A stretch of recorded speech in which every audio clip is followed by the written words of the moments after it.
How file compression works, let's think about that. Often, if you try to store a huge amount of data, your file storage becomes slow and expensive. So you want to reduce the amount of storage that your data has, and that's where compression comes in. Here's an example. We kind of played with this picture of cat last time. And when I generated this picture on Gemini, originally the pixel size was 2400 by 2400. So if you converted this into BMP format, it was 12 megabytes. And when it was converted into PNG format, it became less than half. And then when I converted into JPG format, it was like 1/10. When you convert to JPEG, this is a lossy format where some information is lost.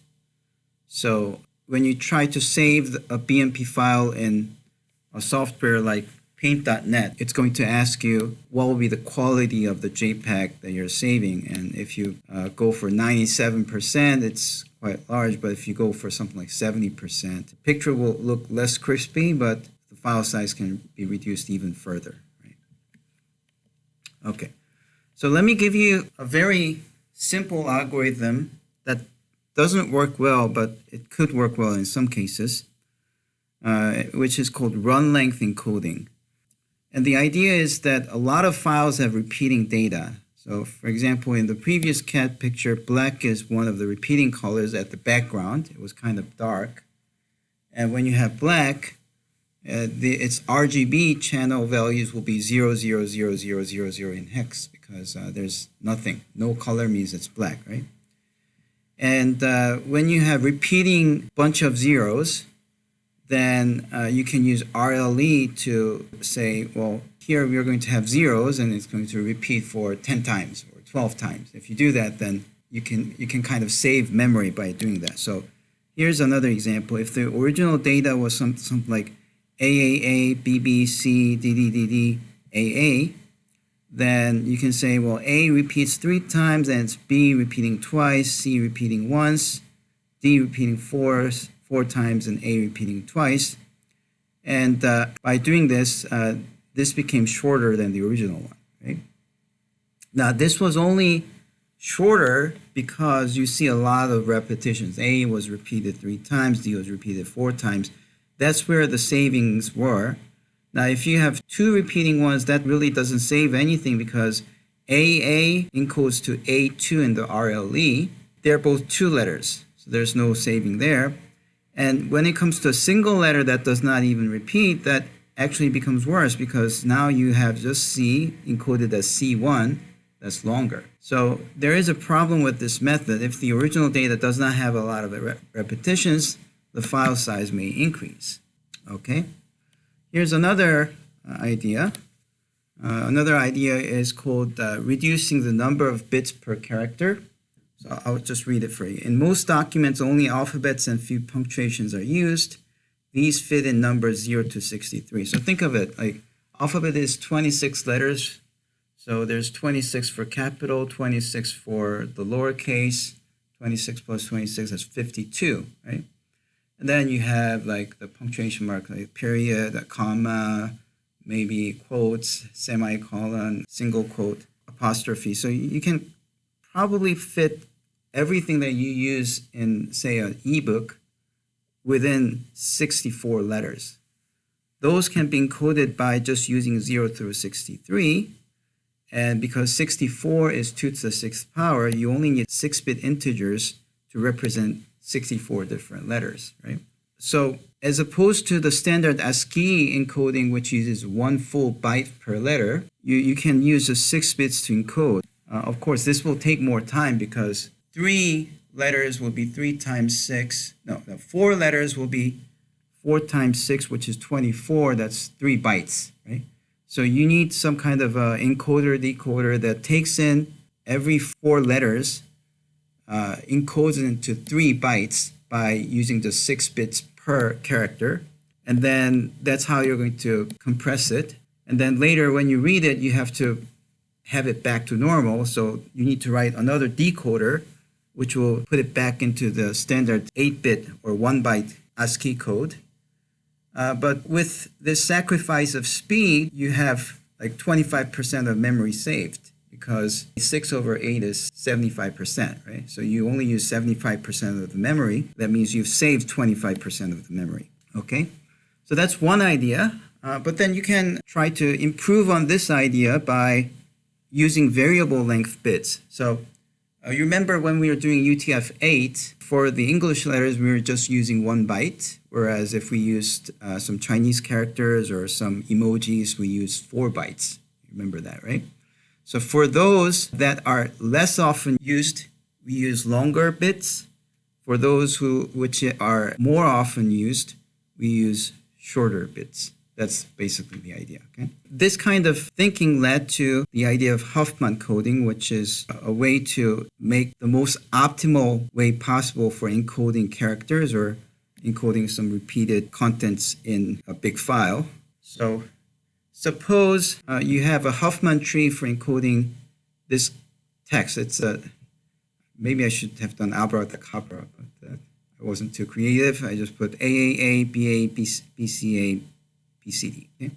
So for this one, you can kind of sort this out and just look at the frequency of it. So we see that A appears 5 times, B appears 3 times, C appears twice, and D appears only once. Since A appears a lot, we want to use a very short representation. So we're just going to use 0. Now, approximately, if you divided this into half, this is how many characters? This is 11, so like half of it is A, right? So it kind of makes sense. See, if you're in this node, think of it probabilistically. If you flipped a coin, there's a 50% chance that you get a 0 and a 50% chance you get a 1, right? Huffman's idea was somehow tie this frequency to probability, and roughly 5 out of 11 is like 1/2, so you just use this 0 as encoding A. And then for the other ones, you start with a 1, okay? So you have this internal node to say that a letter is either A or something else if it starts with a 1, okay? Now, once you pick this much, half of these 6 letters is B, so again, B should be like just one more length, right? And then C and D should have more length, so you divide this into half, and then you use half of them as 0, and then you have another internal node, and then you have D and C. And the numbers below, these are the frequency that they appear. So you can see that A appeared 5 times, B appeared 3 times, D appeared once, C appeared 2. And if you follow this tree downwards, then you see the Huffman encoding. Okay? That's basically the idea. Now, just to get a better feel for what this does, with the help of AI, I made a code for you to try. So let's try that. So it's http 100worksheets.com CS202, and it's Huffman.txt. So try to go there. Okay, and this is the Python code. And we don't really have to go through everything. You just Control A to copy everything and start up Spider, run it there. On a new file, Control A, delete, and then Control V. So I've pasted everything. Let's run it. If you run it, this is the Huffman encoding visualizer. I did have to tweak it a little bit, so it's not entirely AI. I always found out that you have to do something more. Very few times it will just get completely right. That will be easy. For easy questions, it does get completely right often, but this is a rather complicated one. So let's see. If I had A, B, A, B, A, B, C, C, C. Or in this case, all of them are exactly 3 in frequency, right? So just divide it like this, but you could have used any order. You could have used B as 0 and A as 1, 0 and C as 1, 1. One thing that you should quickly realize is that although Huffman in his paper shows that this way of encoding is the most optimized way to save memory, it's not unique. Sometimes you can interchange two letters if they have the same frequency, and even in some cases, if they have different frequency, if they are close enough, they can be interchanged. Does anyone know how to spell abracadabra? Abracadabra, is it that one? So let's see.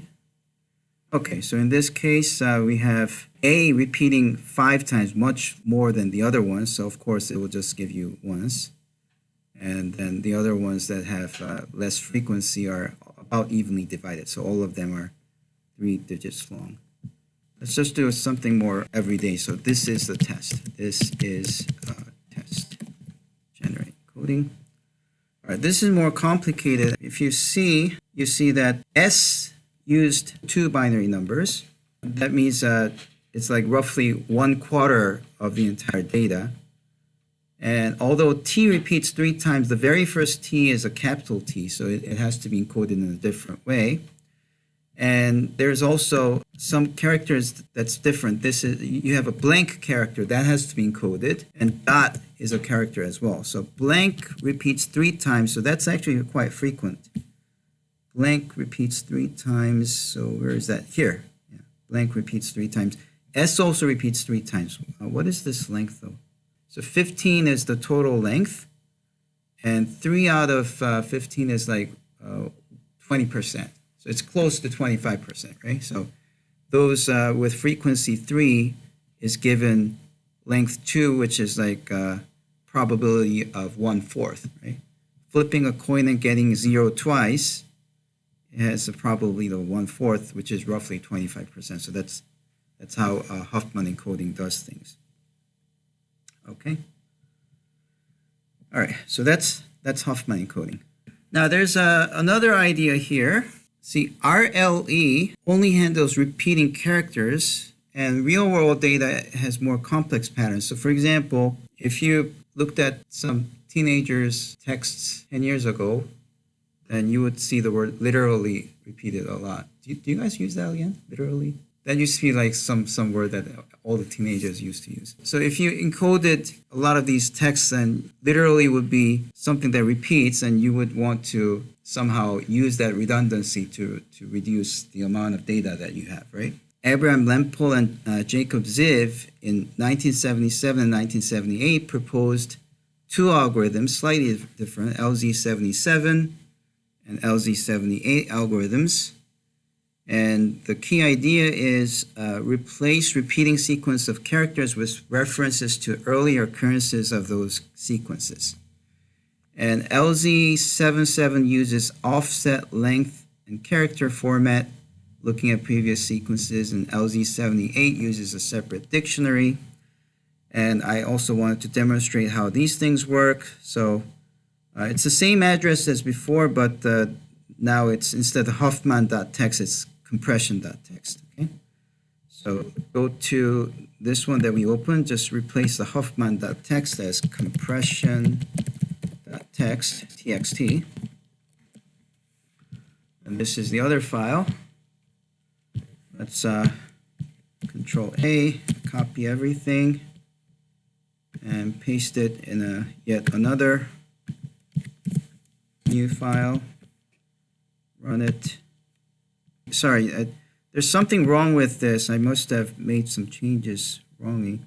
So if you go to line 23, it says window size. That should be window, not window size. Okay, so go to line 23. I should fix this, but you'll see window size there. That should be a window. Let's run it again. Okay.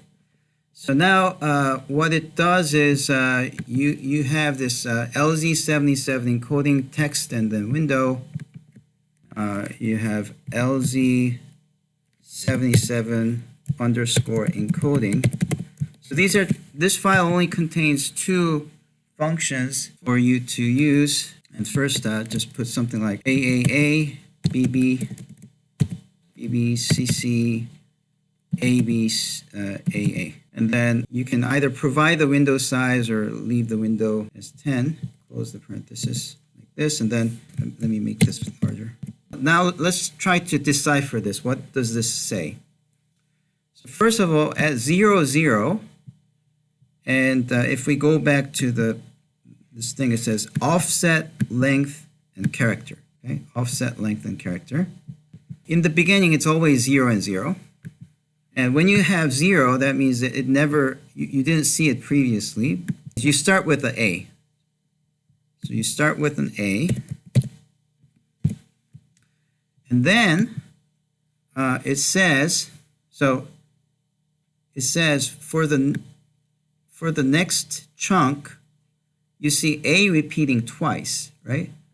So the way this 1 and 2 should be understood is like when you're at the second character, you're at character 2, you offset 1, which means you go 1 before. So you go 1 previously and fetch that letter and repeat that, fetch length 2 of it. So fetch length 2. So that's going to be AA. So this kind of tells you if there's any repetitions, you go back and fetch those letters. Now if there is no repetition, then you'll see a 0, 0 there. And then now you have letter B added to it. Plus, now the next one is you just go 1 before and fetch just 1 letter. So that's another B. And then now you add letter C to it. And then it's again, you go 1 before and fetch just 1 length. Now you add letter A to it. And then for the next one, you see a B there. Now that's a bit harder. So instead of writing B, you have to go back and say, look where that is. So it's 1, 2, 3, 4. You can either use offset 4 or 5. And it chose the 5. The algorithm chose 5. And 5 and length 1. So just length 1. And then you have this A. Plus length 10. Oh, yeah. So this number is at most the window size. The window size is 10. So you go back from the beginning and try to search from the beginning. So instead of A, so we just have to encode this last A. And for that last A, you're fetching this A and repeating just once. And then you add nothing. So if you do that, then you recover the original one. Now let's do something more easier to see. So give me candy. No spaces. So let's see what this does. Now for this one, none of the give me sequence, for the first 5 letters, there is no repetition. So all of these are zeros. So 0, 0 sees no repetition, so you just have G plus I plus V plus E plus M. But then now you see this E right here, right? This E is here.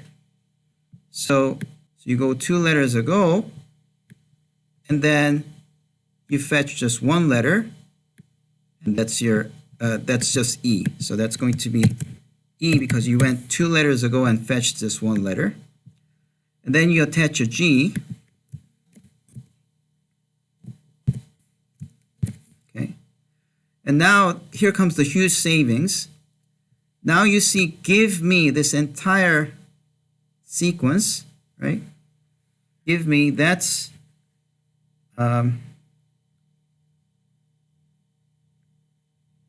6. Yeah, so when you're here, you can go 6 characters before. I don't understand why this is 5. Oh, because G is already there. So, okay, sorry. So now we have to do give me. G is already encoded. So if me, from I, you go 6 letters up, it's here, and you fetch 5 letters. So this much is fetched, and you have this, right? So that's huge savings, right? And then now, A and DY, the encoder has never seen these letters before, so these are again 0, 0, 0. So now you have just A plus N plus D plus Y, and you're done. So that's give me candy. Right? This way of encoding allows you to capitalize on any words that repeat, right? Realistically, if you had an ebook that you're trying to encode like this, and you're trying to capitalize on this, often repeating things will be like people's names. It could be some words. But a lot of the words, it might have appeared not 10 characters ago, but maybe several pages ago, right? So you may have to increase the window size to, say, 1,000 or even 10,000. What that would mean is that when the window size is longer, then it will search for a longer time. So it will take longer time to encode. But then with the trade-off in the speed, what you're doing is you have better chance of finding the same sequence repeated again, and then you have more savings in the memory. So in this compression business, often the trade-off is the time. And this is true in data science as well. So if you're using a big data and you want to store this in some format and you want to save memory by using a different type of encoding, always the problem is like, how much memory am I trying to save, but what will be the cost in terms of speed? It might be too slow to use the compression, so it might not be worth it. So there's many approaches to this that you have to consider when you're trying to use big data, right? Okay, so that's LZ77 encoding. Now, a year later, they came up with a different paper where they would have a separate dictionary. So let's try the LZ78 encoding for the same give me candy. Oh, this should be candy. I forgot the C. All right, so yeah, it's a little annoying, so let me fix it. C, yeah, I forgot the C. Yeah. So let's try to do LZ78 encoding. This time in this LZ78 encoding, it doesn't require any window size because instead of using previous values of the data, it just stores data in a separate dictionary or a separate database and uses that instead. So if I do give me candy. All right, so it gave me two things. It gave me a dictionary. Well, this should be really reversed. Same as before, you have give until M, and then now it uses for and then G. So what is for here? For is E, right? So I see that this is give me G, and the next is 2, which is I, right?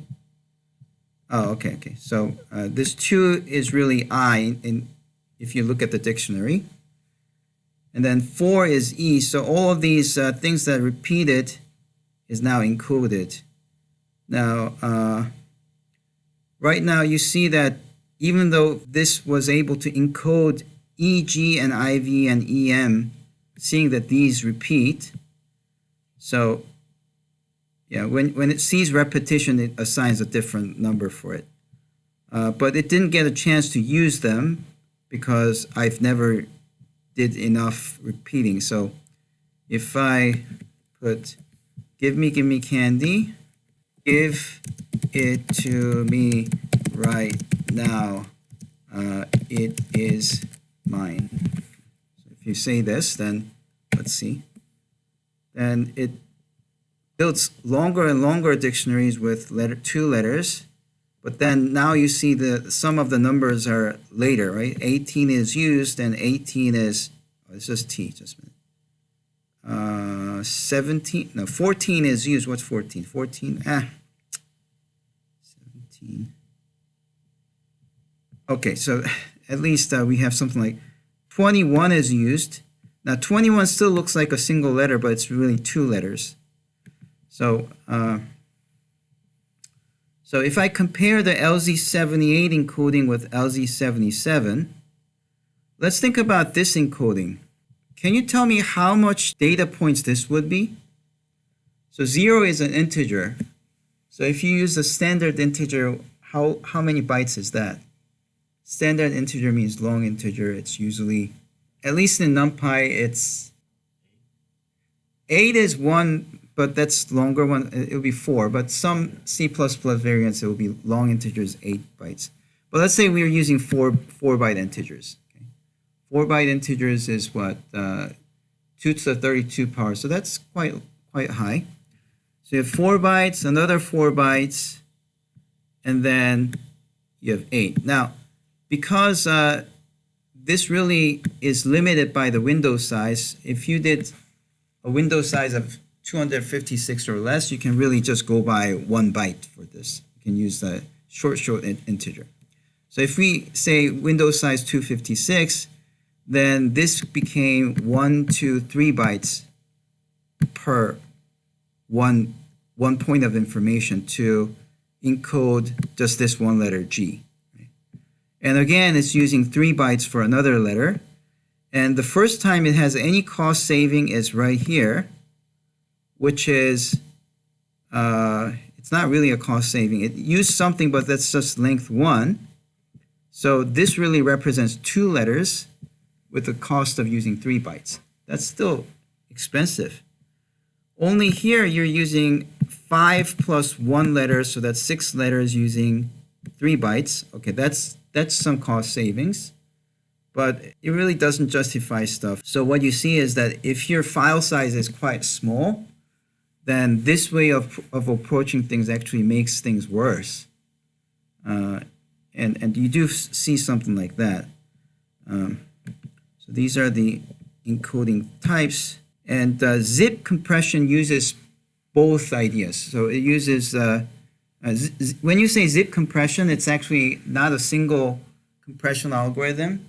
It's a choice between like maybe 10 different compression algorithms.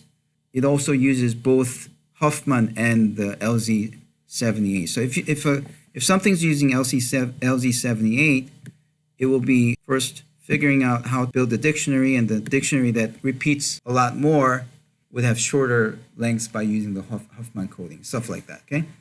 So if you have a zip of something, so let me see, so let's just make a new file.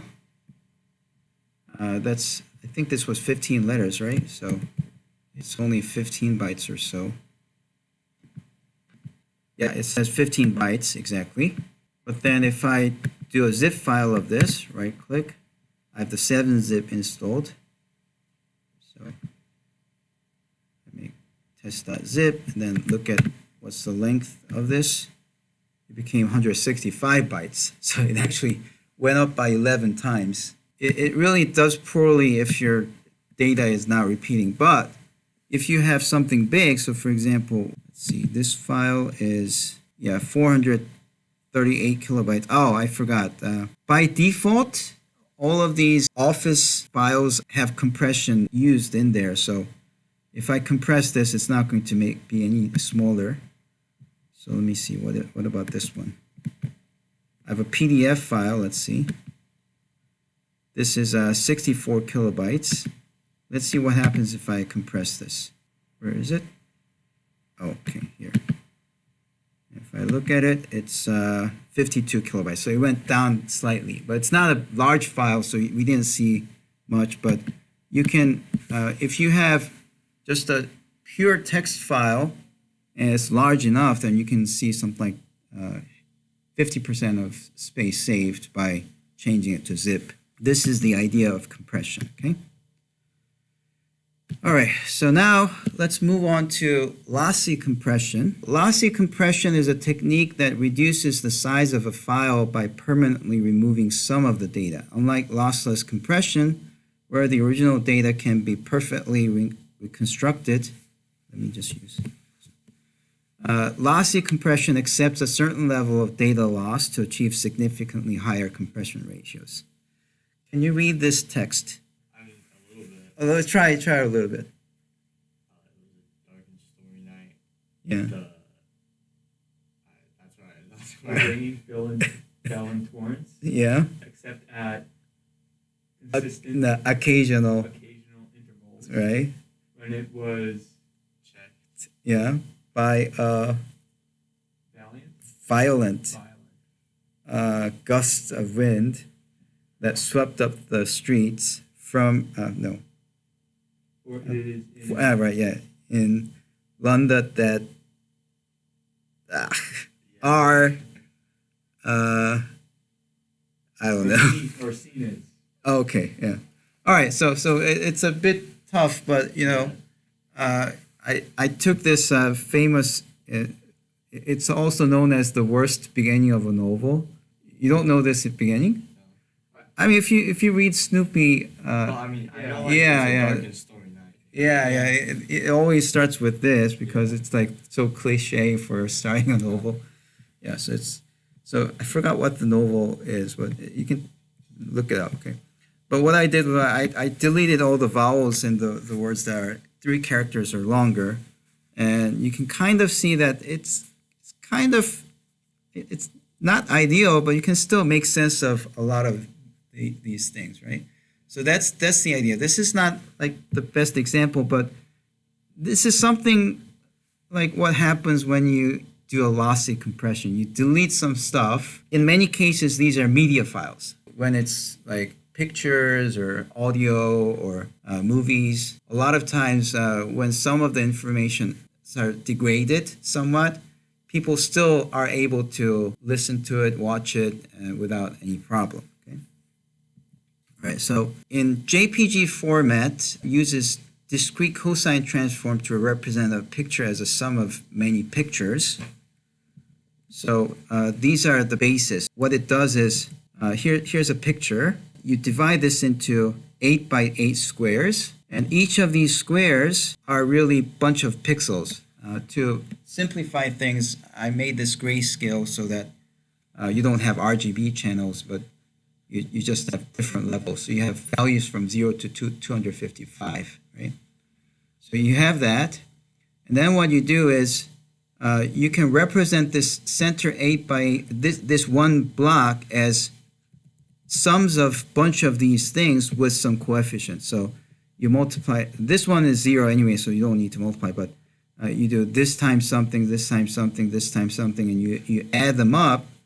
That's going to be equal to this block right here. And then this is what I computed in Python. So if you compute, these are the coefficients that you get for those images. And now what do? Well, now what you do is, let's say this is like 0.5 and this is 0.7 and 0.9 of this and 0.1 of this. So what you can do is you can quantize the values so that if the levels of these different things were between 0 to 255, then you can quantize this to, say, 128. So that degrades the difference between these components, right? But then if you add them up, you have a slight change in this image. Only when you look into in very detail, you start seeing it, okay? But often you don't see it. Okay? And by reducing the number of possibilities that appear in your data, that means now you can apply zip, other kind of lossless compression algorithms to it, and it can more effectively compress this because you have more repeating numbers because you've reduced your options. That's called the lossy compression. Okay, so this lossy compression is able to save you a lot of memory, as I said before. See, like here we went from BMP to PNG, and from BMP to PNG, you're using just the basic idea of the Hoffman coding or the LZ78 algorithms. But when you go from BMP to JPG, now things are different. You're still using Hoffman and all the other compression algorithms, but you're using this lossy compression to delete some information to it so that you're degrading the image in a very imperceivable way. That's when you go with the 97%, but if you go somewhere like 70%, now you see some real degradation. So let me just give you a demonstration by going to paint.net and open this recent cat picture. It's the bigger one. Okay, so this is a 2400 by 2400 by picture. It's a very large picture, but now what we are going to do is we will save this as, well, it's already in JPG, but I'm going to save it as another JPG with a lot more degradation. So right now I have it as 99%, but let's change this to 70% details. Okay, so the original JPG was 890, but when I went to 70%, now it's 393. So it became half. And the picture still looks great. I don't see anything different. Let's save this as like something more degraded. 3. Let's go with like 40% or even 30%. Let's see. Okay, maybe I have to reload this. That's why. I'll reload this. Okay, open recent. Let's go with 3. Do you see anything different?